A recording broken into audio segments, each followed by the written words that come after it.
Quando o mundo dela caiu, Deus foi a sua base. Ela já passou por coisas que, se ela contasse, ninguém acreditava. Foi ela orando e Deus abençoando.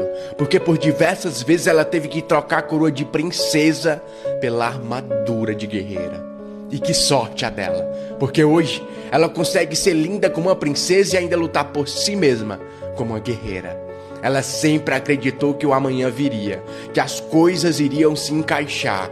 Na tempestade ou na calmaria, o colo de Deus sempre foi o lugar dessa menina. Ela teve todas as chances de ser a pior pessoa do mundo, de fazer com os outros o que fizeram com ela.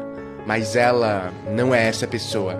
A dor que ela sentiu, ela não quer que ninguém sinta, porque só ela sabe o quanto doeu.